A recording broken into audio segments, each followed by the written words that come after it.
For more than a century, the armor sat untouched inside a sealed energy vault on the silent world of XL there. It was a strange planet, cold and dry, orbiting a dying star on the edge of the galaxy. The vault was built deep underground, protected by thick walls of reinforced neutronium and guarded day and night by elite alien soldiers. Scientists from hundreds of advanced civilizations had come and gone, each one confident they would be the one to unlock its secrets. But the armor remained silent, cold, and unresponsive. It looked ancient silver in color, smooth like flowing metal, but covered in strange symbols that no language could translate. The Galactic Union called it the Originator Relic, believing it to be a weapon or a key left behind by a long-lost civilization that once ruled the stars. Theories spread like wildfire. Some said it was alive. Others believed it was cursed. And some even feared that if activated, it could destroy entire star systems. But the truth was simpler, it just didn't react to any known alien touch, signal, or energy. They used everything: sonic probes, quantum frequencies, even thought wave scanners, but the armor remained locked. The aliens, proud and powerful, were confused and frustrated. They had conquered time, space, and even death itself, but this armor remained beyond them. It became a symbol of defeat, a reminder that even the greatest civilizations were not the first, nor the most important. Over time, interest in the armor faded. Researchers gave up. The vault became more of a museum than a lab. Until something unexpected happened. Earth had joined the Galactic Union only 10 years ago. Humans were considered primitive, barely spacefaring, and too emotional for serious matters. Still, the Union allowed them in partly out of curiosity, partly out of pressure from a few supportive races. Humans were assigned minor roles in research and diplomacy, rarely trusted with important projects. But one human, Dr. Elias Monroe, was different. He wasn't just a scientist, he was obsessed with ancient artifacts and forgotten knowledge. Elias had read about the armor during his studies and requested to see it. The Union laughed at first. Why would they waste time letting a human near something even they couldn't understand? But Elias insisted, and after months of boring bureaucracy, he was finally allowed to visit the vault on Exelthar. He didn't come with weapons or tools. He didn't bring a team. Just himself, a small translator bot, and a notebook filled with old human myths that he believed were connected to the stars. The guards didn't expect anything to happen. They let him in with a smirk and waited outside, confident the relic would stay silent as always. Inside the cold chamber, Elias stood alone before the armor. It stood upright on a platform, tall and elegant, with a faint glow pulsing through its surface like a heartbeat. He felt something the moment he saw it, not fear, but familiarity, like he had seen it before in a dream. He slowly stepped forward and reached out his hand, his fingers trembling slightly. The air around the armor shimmered, but he didn't stop. He pressed his hand gently against the chest of the armor. And then something happened that no one had seen in 100 years. The entire chamber shook as light burst from the armor's core. The energy shield surrounding it collapsed in a blink. The symbols on its surface began to shift and glow with a golden light. The armor, for the first time, moved. It flowed like liquid metal and wrapped itself around Elias, forming a perfect fit on his body without harming him. He gasped, not from pain, but from the sudden rush of information flooding his mind. Images, sounds, and memories not his, but someone else's, someone ancient. The armor had awakened. Outside the chamber, alarms blared. The guards rushed in, weapons ready, but they froze in place when they saw Elias standing there, fully covered in the glowing armor. He wasn't attacking. He wasn't speaking.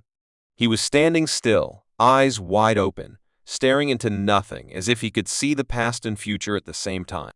The armor was scanning him, learning from him, and in return, it was showing him what it remembered. It was not just armor. It was a message, a living record of a race that had disappeared long before the Union even existed. And it had been waiting, not for strength or intelligence, but for something specific. Something human. When Elias finally spoke, his voice echoed strangely, as if mixed with another voice, one ancient and wise. "It knows me," he said quietly. "It remembers my kind." The scientists who arrived later couldn't believe what they were seeing. They scanned Elias, ran tests, and tried to communicate with the armor, but it refused to respond to anyone else. It had chosen Elias, and through him, it began to open itself, revealing maps of forgotten galaxies, files of unknown technology, and data about the originators that no alien had ever seen. The Union went into a frenzy. How could a human succeed where thousands of alien experts had failed? Some were amazed. Others were angry. And some were afraid, because the armor had done something else. It had changed. Its shape, its glow, its energy signature all had shifted the moment Elias touched it. The aliens realized something terrifying. This wasn't just a discovery, it was a sign. A sign that the course of history had just taken a turn they didn't expect. And humanity, once laughed at, now stood at the center of something far greater than they ever imagined. The news of what happened on Exeldar spread like wildfire across the galaxy. Every media channel, every data stream, and every whisper in the Galactic Union focused on one thing: how a simple human, Dr. Elias Monroe, did something no alien could do. He had awakened the originator armor, something considered impossible. Across distant star systems, leaders and scholars gathered in emergency sessions, unsure whether to celebrate or fear what had just happened. The aliens, who once looked down on humans, were now deeply divided. Some believed Elias had triggered a dangerous weapon and demanded the armor be removed from his control immediately. Others, curious and cautious, wanted to study him further. But none could deny one truth: the armor had responded only to human touch. The Union decided to take action. A test was planned not just for Elias, but for all of humanity. If the armor truly recognized humans as its chosen, then others must be able to interact with it too. Elias was brought to the high-orbital research station Varelian Prime, a neutral site far from any homeworld, where scientists, soldiers, and observers from every major alien race gathered. The Union called it the Human Test, a final attempt to understand if the event on Exeldar was a fluke or the beginning of a new era. Inside the enormous station, Elias stood under the watchful eyes of hundreds of alien officials and researchers. The armor had reshaped itself to fit him perfectly, its smooth silver surface now etched with shifting lights and ancient patterns that pulsed softly with his heartbeat. Elias felt like he was living inside a dream he didn't understand, guided by whispers in his mind that seemed both familiar and alien. The armor didn't speak in words, it showed him things: old memories, fragments of civilizations lost to time, and symbols that glowed with meaning he couldn't fully explain. They had given him no rest since he arrived. Every moment, someone was testing, scanning, or questioning him, hoping to find a weakness or explanation. Elias remained calm. He wasn't a warrior or a spy. He was a curious man who loved ancient secrets. But now, he had become the center of a galactic mystery. The first part of the test began with a group of human volunteers. Men and women from different parts of Earth, trained scientists, explorers, even a few diplomats, each allowed to approach the armor now separated from Elias and placed on a platform. The aliens had created a replica of the chamber where the armor had first awakened, hoping to recreate the moment. Cameras floated in the air. Energy scanners hummed. Everyone held their breath. The first human, a young woman named Dr. Helena Ray, stepped forward. As she reached out, the armor pulsed gently. Not as strong as before, but it acknowledged her. A soft glow passed across its surface. The scientists gasped. It didn't awaken fully, but it didn't reject her either. One by one, the others followed. And though none of them could activate the armor the way Elias had, each was greeted with a different response: a vibration, a flicker of light, a slight movement. It was enough. The armor recognized them, not as its master, but as familiar. Elias, watching from a distance, felt a strange pull in his chest. The armor was more than a tool. It was a beacon, and it had been calling to his kind for centuries. But the second part of the test was darker. The Union wanted to know what the armor could do. Could it be used as a weapon? Was it dangerous? Could Elias control it, or would it control him? They placed him inside a controlled combat arena. At first, Elias resisted. He didn't want to be a weapon, but the Union insisted. And when the test began, something inside the armor shifted. It protected him, moving before he did, blocking every attack, calculating every strike with perfect precision. The drones were destroyed in seconds, not with violence, but with calculated, disarming moves. The armor used its energy to disable, not destroy. It showed intelligence, restraint, and purpose. It wasn't designed to kill, it was designed to protect something. Or someone. The observers took notes rapidly. Some were amazed. Others were concerned. One alien general whispered, "This armor is not just old, it's smarter than us." But the test was not over. A final trial was prepared. This time, not with drones, but with a psychic link attempt. A group of high-level alien telepaths would try to connect with Elias while he wore the armor. They had done this with thousands of species before, always to study mental resistance. But as soon as they reached out with their minds, something went wrong. The moment their thoughts touched Elias's mind, they were pushed back by a force so powerful and ancient that 3 of them collapsed on the spot. One screamed in a voice not his own, repeating a warning in a forgotten language. The rest backed away in fear. The armor had defended its host not violently, but with overwhelming presence. It protected Elias like he was its last hope. After that, no one tried to enter his mind again. The results of the human tests were clear, but they didn't bring peace. The armor responded to humans. It protected Elias. It held knowledge older than the Union. And it had chosen Earth for a reason no one fully understood. Some races demanded the armor be taken by force. Others warned that doing so could provoke something far worse. The Union was no longer united. Fear grew. Elias, alone in his chamber that night, looked out the window into the starry void. The armor rested beside him, silent but always aware. He touched it gently, and it opened slightly, revealing a small, glowing core. From it came a voice, not a sound, but a message in his mind. "You are the beginning. They will not understand, but you must remember." Elias didn't know what it meant, but he knew one thing: the real test had just begun. And whatever was coming next, it would change everything the galaxy believed about power, history, and humanity. The days after the human test felt like the calm before a storm no one could name. Across the stars, the news of the armor's reaction to humans had changed everything. On hundreds of planets, debates turned into arguments, and whispers became shouts.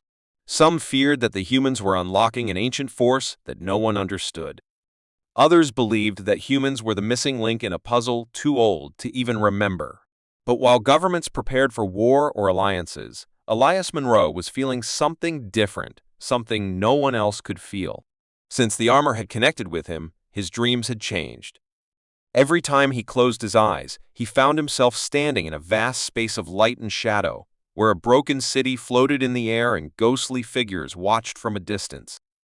The whispers had grown louder, forming into images, guiding him to places that didn't exist on any star chart. He didn't tell anyone. Not yet. He wasn't ready. But deep inside, he knew the armor wasn't just responding to him, it was waking up. One night, without warning, the armor lit up on its own. It pulled Elias from his bed and surrounded him in a soft, humming field of energy. The walls of his room turned transparent, and he saw stars bending, reshaping themselves like they were being rewritten. A hidden code beneath reality was being revealed, and Elias stood at the center of it, chosen by a technology older than time. The armor opened its core again, revealing a glowing sphere that projected a star map filled with strange red marks, each one pulsing slowly, like sleeping hearts waiting to beat again. Suddenly, Elias saw Earth, his home marked in the same red. He didn't understand what it meant, but a cold feeling ran down his spine. Something was coming. Something big. The armor had shown him this for a reason.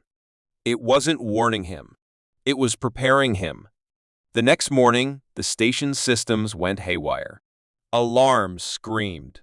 Lights flickered. Power failed for 3 entire minutes.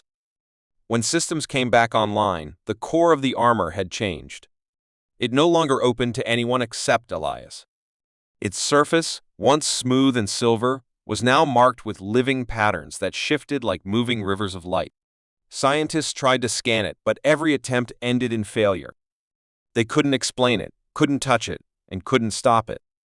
That same day, ships all across the Union began picking up strange signals from deep space signals not heard for millions of years.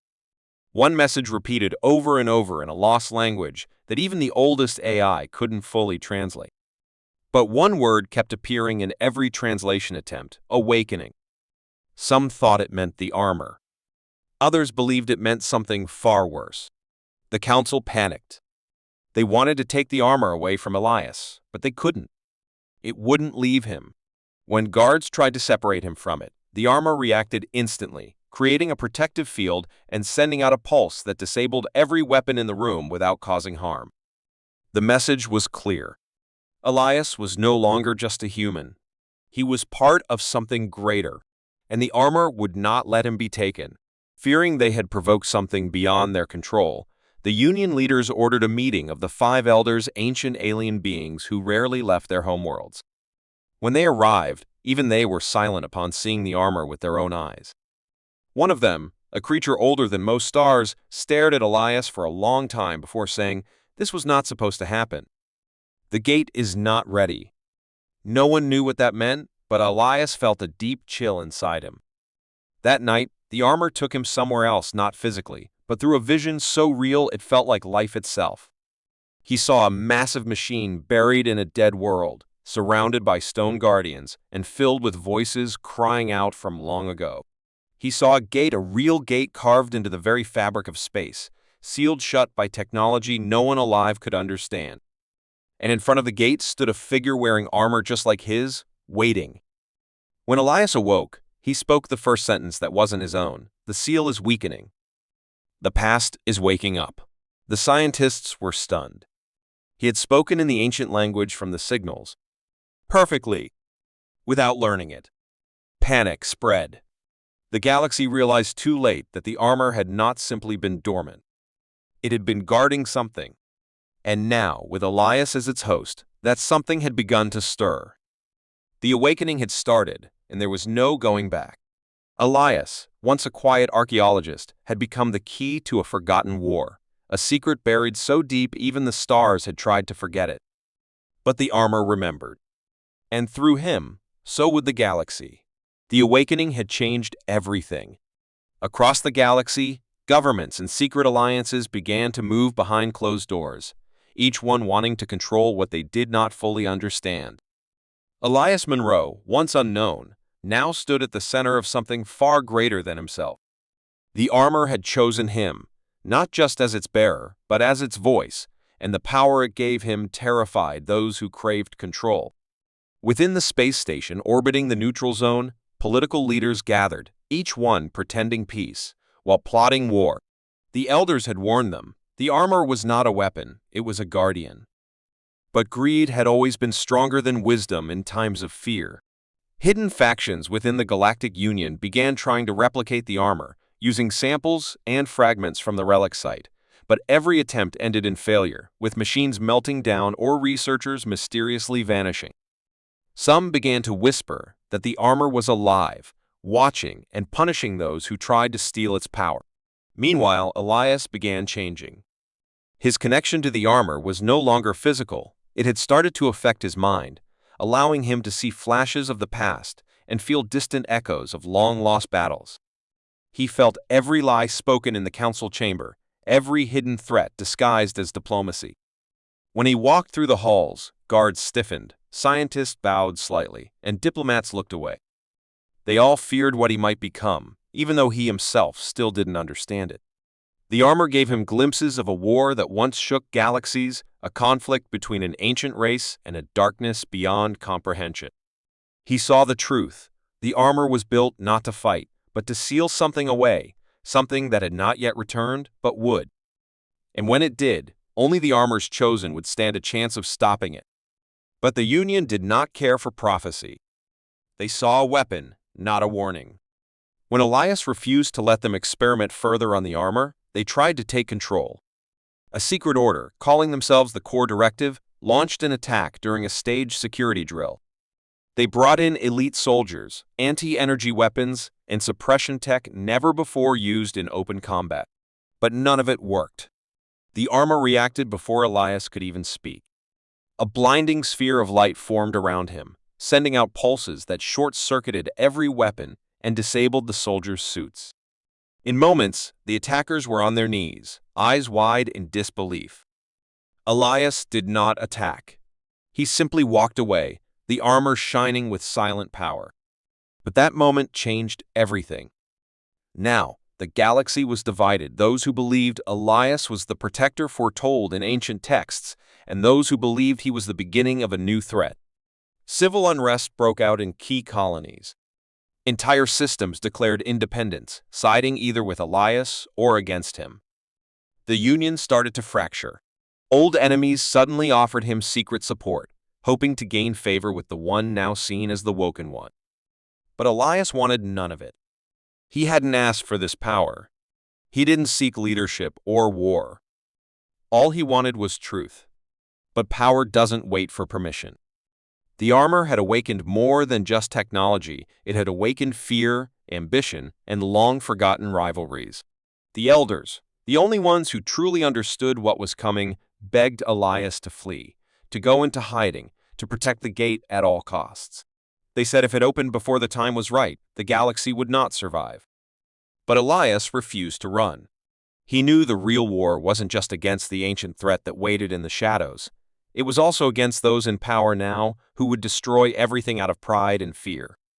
The power struggle had begun not just between governments, but between truth and denial, between what the galaxy was and what it could become.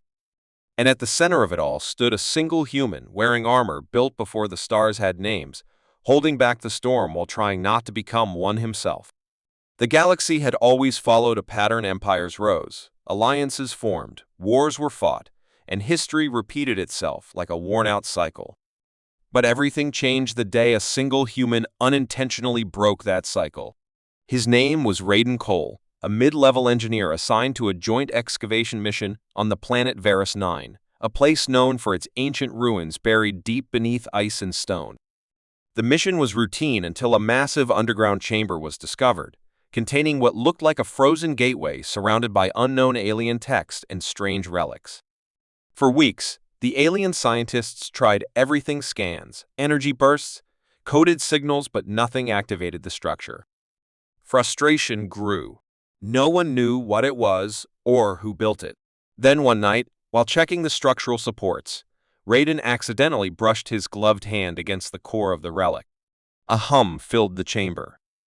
Lights activated, and the gateway began to shift. Sirens echoed through the excavation site. Everyone ran, but Raiden couldn't move. He was suspended mid-air, glowing with the same light as the relic. When he woke up, he was no longer just an engineer. The alien markings were now burned into his skin. The Alien Council didn't believe him at first. They thought it was an act, or worse, a hidden human weapon. But Raiden began to speak in the ancient dialect no living being had spoken in thousands of years. That's when panic began. Historians confirmed that the gateway was part of a long-lost civilization, one so advanced it had vanished before the known galaxy even existed. Their relics were meant to test species, not just intelligence, but intent. And the fact that a human, not an alien, had been chosen meant something had changed. Factions across the galaxy began to fear what Raiden represented. Some saw him as a symbol of evolution, the next step in galactic unity. Others saw him as a threat to balance, an unpredictable piece in a very fragile puzzle. Whispers spread. Why him? Why now? Human leaders were caught between pride and fear, unsure whether to embrace Raiden or silence him. But the relic had other plans. Raiden began unlocking its secrets one by one: holograms of forgotten battles, records of a time before time, and a warning of a threat so ancient and powerful it had forced an entire civilization to vanish into another dimension. The gateway wasn't a door, it was a lock. And Raiden was the key. he learned that the relic had been waiting, testing, observing for centuries. It had ignored every other race, every other attempt, until it found something unique in humanity: unpredictability, emotion, and the will to survive against all odds. But now, that choice had consequences. As Raiden continued to awaken the relic systems, a hidden signal was sent deep into space, alerting something that had been asleep for millennia. An enemy once sealed beyond the stars had heard the call. And it was coming. The galaxy, once focused on petty politics and borders, now faced a true extinction-level threat. Yet instead of uniting, governments began to fight for control of the relic, hoping to use Raiden to power their own weapons. Betrayal came quickly. Assassination attempts were made. Raiden was forced to flee with a few trusted companions, carrying the knowledge of the ancients inside his mind and the fear of what might happen if he failed. But what no one understood was that Raiden himself was changing. The relic had done more than share information. It had awakened something in his DNA, something dormant. His thoughts moved faster, his perception of time had shifted, and he could sense danger before it arrived. He wasn't fully human anymore. And in that terrifying transformation, history took a turn it could never reverse. The shift in history wasn't just about a relic or a threat. It was about a galaxy forced to confront what it truly feared: change. Because one man, by pure chance, had touched something meant to remain untouched, and now nothing would ever be the same.